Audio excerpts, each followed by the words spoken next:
abc.net.au/Brisbane. The address to a world of local information. Programs, presenters, events in your area. abc.net.au/Brisbane. It's your backyard. How do you feel about the way people are clinging on to ABBA, still buying the records? I mentioned, 3,000 CDs a day. Yeah. Millions have been sold over the years. How do you, I don't know, realize the reality of that in your mind? Well, truth of the matter is that I don't pay that much attention because that would be crazy. If I wake up every morning thinking, oh my God, how many records we have sold. And the songs are still out there 25 years after and so forth. I mean, that would be crazy, wouldn't it? No, I concentrate on other things, but I agree with you, it's really mind-boggling. When you think about it, it's really mind-boggling. Tell me about your fans and how you regard them. Well, some of them have been incredibly loyal. I guess there are fans from 35 years back still around. But the great fun is to see that there are new fans and young people who like ABBA as well. There was a wonderful little thing in a British pop magazine a year ago or so. There's this group in England called Steps. Yes. I don't know. You've heard of them as well. Yes, they did the tribute song. Thank you for the music. Yeah. And others. And so there was this young girl who had written into the magazine saying, "If you like Steps, check out ABBA." What a lovely, That's nice. Lovely twist. I have to ask you about the clothes that you used to wear, Björn. Some of the crotch separation, shall we say, in those pants you used to wear, that can't have been too comfortable. No, some of it was very, very tight. I can tell you that. Well, it was really only the first half of our careers that we used, clothes like that. The most ridiculous ones I'm talking about now. And I guess, most outrageous of us trying to look like Superman and other things. But that's the day of glam rock and glitter. And almost everyone was doing it. And we thought, coming from Sweden and trying to make an impact and the Eurovision Song Contest, we thought we have to look as outrageous as possible so that they will remember us. It was more like that, than thinking this is elegant, this is in good taste. Yes, it's wonderful. The wonderful clothes. Do you have any still? Do you have any of those tight pants still that you've held on to? The guy who designed them has got quite a lot of that still. And in fact, there was an exhibition in a museum in Stockholm. It's been there for about 2 years, I think, with some of those old costumes. How do you feel about the phenomenal success of the tribute band Björn Again, which started in Australia, and it now has several productions touring the world? Yes, and there are others like it as well. Yes. No, I get that question a lot, and I prefer to look at it completely as a tribute and a fantastic thing that since the original is not around, that other people can make a living out of impersonating us. Have you ever been to one of their shows, to any impersonation shows? No, I haven't. You never been tempted? I thought it would be interesting, but then again, I thought it must be so weird that I don't know. It's never happened anyway. How often do you have contact with the girls? I would say about 3-4 times a year, perhaps. Frida comes. She doesn't live in Sweden anymore, or just part of the time. But she comes to Stockholm every now and then, and we meet. And yet, of course, I'm from 2 kids, so and now a grandchild. So on my grandchild's birthdays, I'll definitely see her as well. And yet, especially appears to have distanced herself, hasn't she, from the whole ABBA phenomenon? Why do you suppose she's done that, withdrawn like that? Well, she's not such a recluse as people have made her up to be. It just seems that way. I mean, she doesn't like flying. She doesn't travel. That means she doesn't turn up various occasions. But she lives outside Stockholm. But she goes to restaurants and stuff with her friends. It's not like she's completely isolating herself. Oh, that's good to hear. So she is well then, because some of the documentaries portray her as something of a recluse these days. Yes, I know. And I don't think she enjoyed the latter part of our career that much as she should have. But maybe that's up to her not wanting to travel and us having little kids, you know, and so forth. Bjorn, we're coming to the end of our time, but I wonder what's the one thing that you've done since ABBA that you really wish people would sit up and take more notice of, that's perhaps been overshadowed by your ABBA success? One thing that I'm very, very proud of is a musical that Benny and I wrote in Swedish. Katrina, is it called? Christina, it's called, Christina, yeah. And it ran for 3-4 years in Sweden. And it's now being translated. And I'm very proud of that, and I hope that will come, you know, someday to Australia as well, because it's about immigrants. And Australia is a country about immigrants, isn't it? Absolutely, absolutely. Yeah. Of course, you have chess you wrote together as well, didn't you? Yes, we did, with Tim Rice, yes. And that one is currently playing in a new version in Stockholm. And it's being retranslated, the new version, back to English. And that one is, I think, you know, probably in a year's time, we'll start that off either in London or Toronto. Excellent. Well, there's a couple of things for us to look forward to down the track. Meanwhile, Mamma Mia opening in Brisbane at the end of next week. Björn Ulvaeus, thank you so much for speaking with me on the phone this afternoon from Sweden. It's great to have the opportunity, and I know a lot of people in Queensland are looking forward to Mamma Mia. Great. Thank you very much. I'm Spencer Howson. Thank you for clicking on to abc.net.au/Brisbane. When your next Area. abc.net.au/Brisbane. It's your backyard.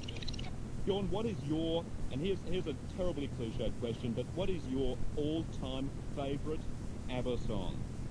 Well, as you can imagine, I get asked that question a lot. And truth is, I don't have just one favorite. I have several. I feel that the ABBA career consisted of three phases.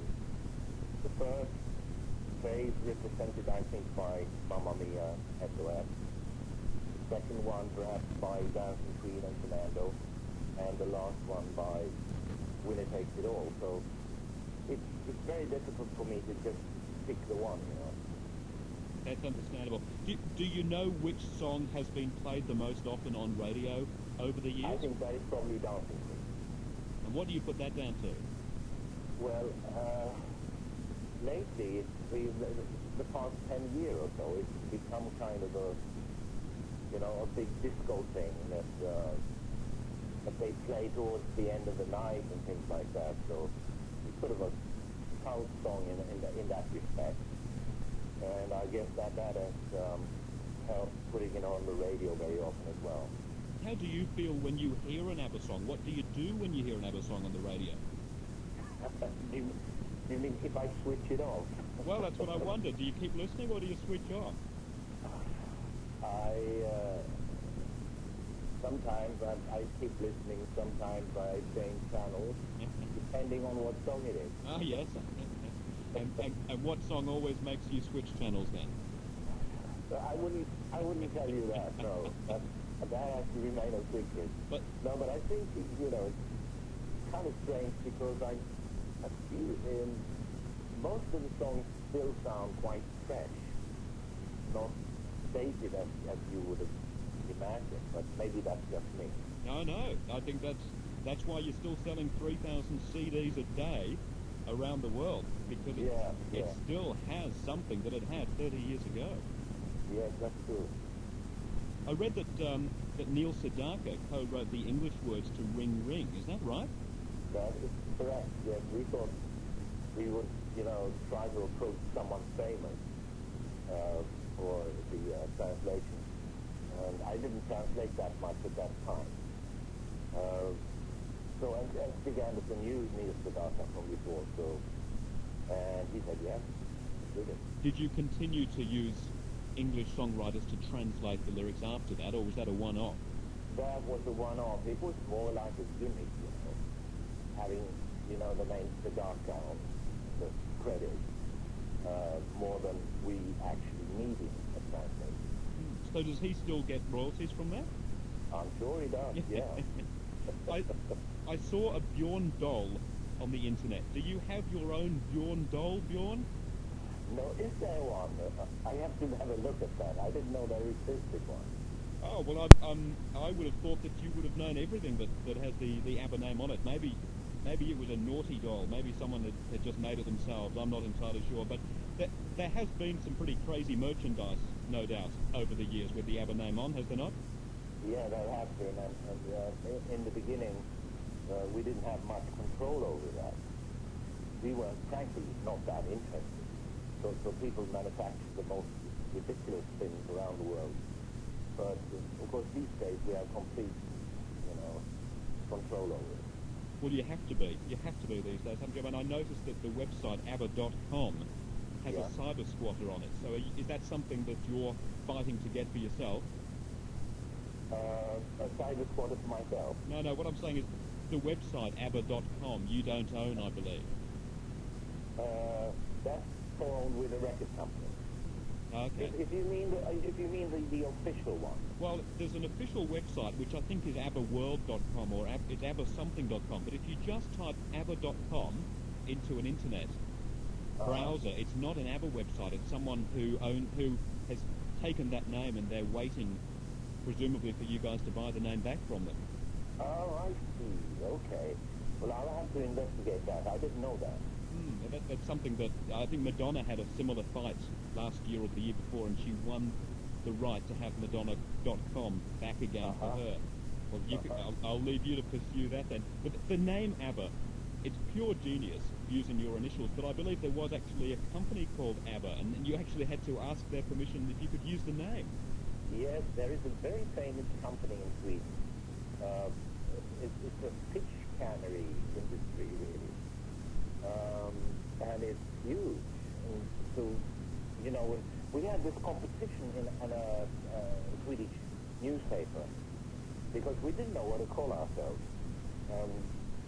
The names, using all the names, was too clumsy and too long. We had a competition, and I think about 85-90% of people said, you must call yourself ABBA. And the other few percent were, Baba and things like that.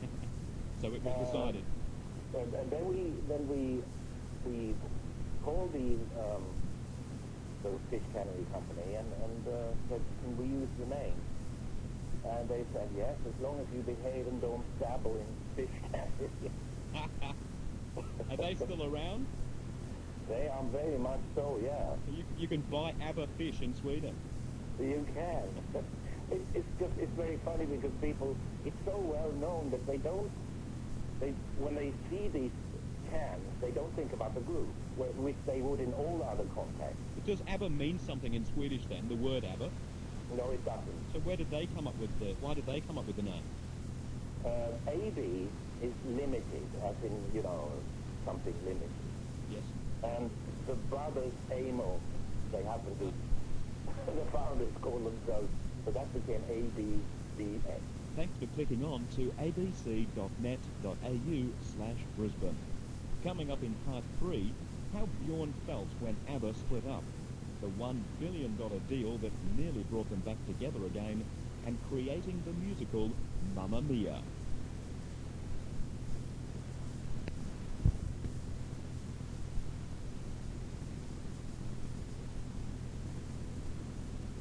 Program/Brisbane. It's your backyard.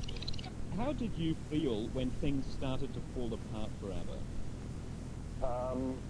Well, it wasn't like things started to fall apart. It was just that after the last CD we did, which was The Visitors, when coming back into the studio and recording a couple of tracks, we felt that there was not the old energy in it. And we didn't have as much fun as we used to. And we had discussed this before, so we said, okay, let's take a break now. And Benny and I will write musicals, and you girls can do your solo project. And that's what we did, but we're still on that break, of course. Was it partly because of the fact that that the boys had been paired off with the girls, and that hadn't worked out on the personal front? Did that contribute to you not really wanting to stay together as a performing group? No, in fact, no. We did some of our best stuff, after the divorces.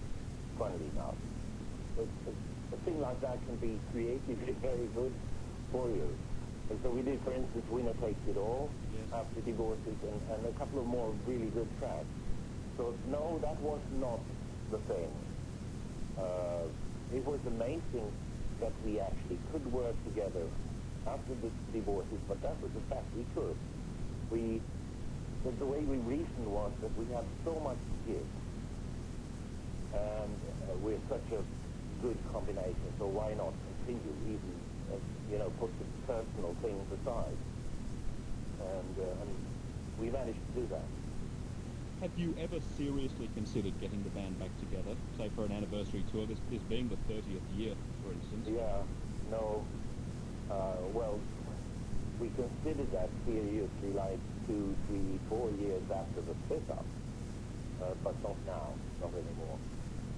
If the story is correct, you have been offered, and not surprisingly, mega dollars to reform.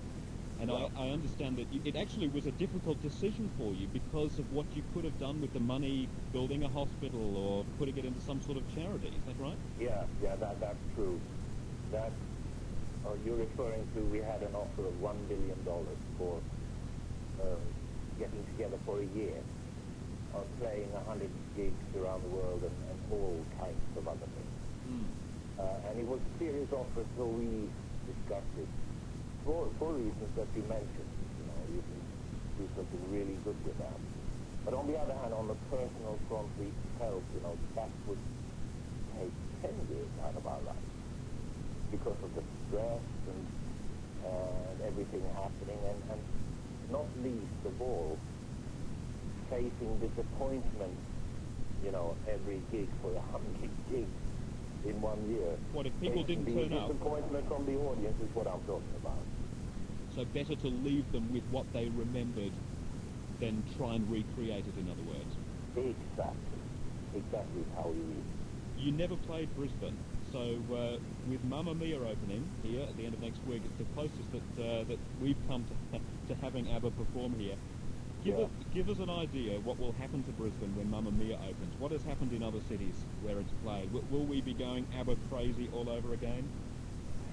I don't know. It's or Mamma Mia crazy. Yes. It's as you know, it's been a huge success everywhere in the world that it's played.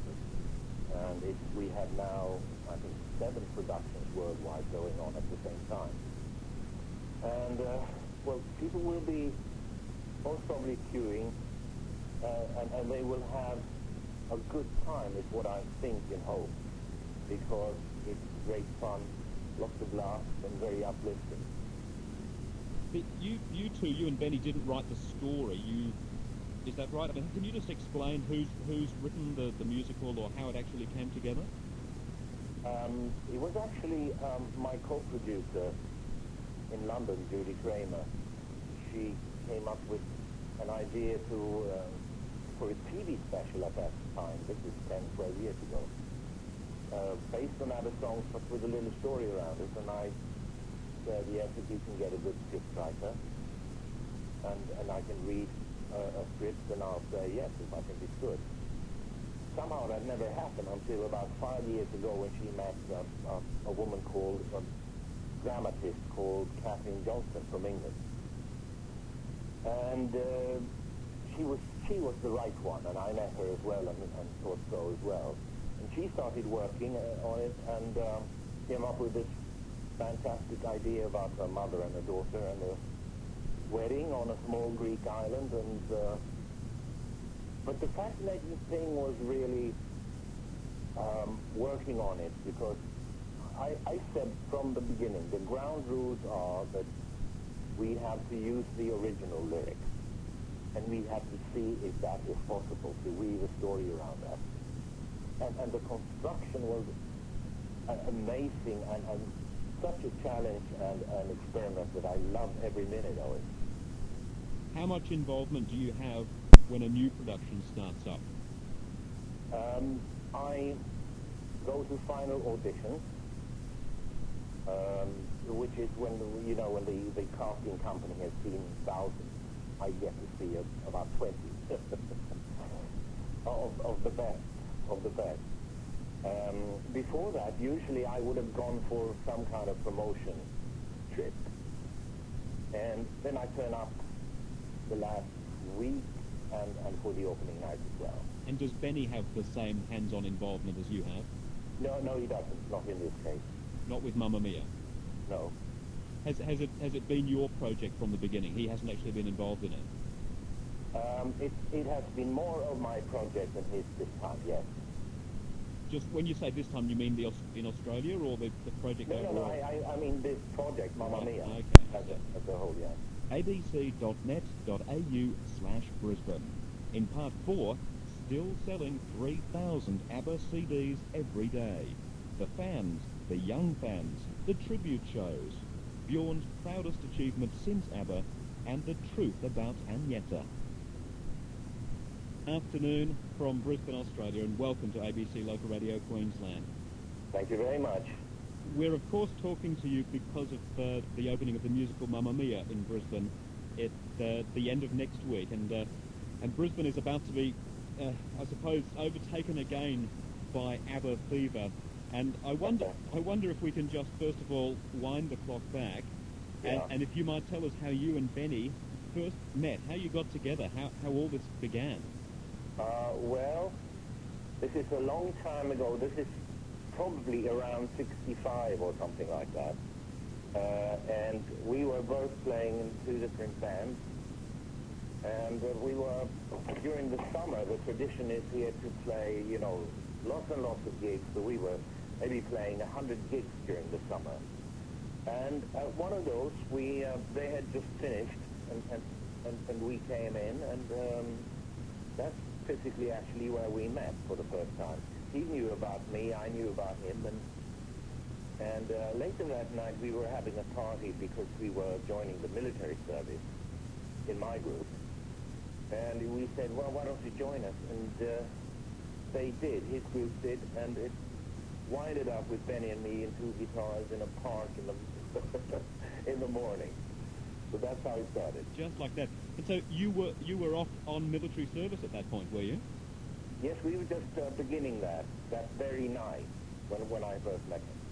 And you went ahead with that, obviously. Yes. You had to do that in those days in Sweden. Was that a full-time thing or like an Army Reserve situation? A reserve situation. You had to do it for about a year. Do you believe in fate, Björn? I mean, what would have happened if you and Benny hadn't met that day at the festival? That's a difficult question. I hadn't thought about that, actually. But things must have turned out, hugely different, I'm sure. What would you say that you brought to the mix, and what did Benny bring to the mix when you came together like that?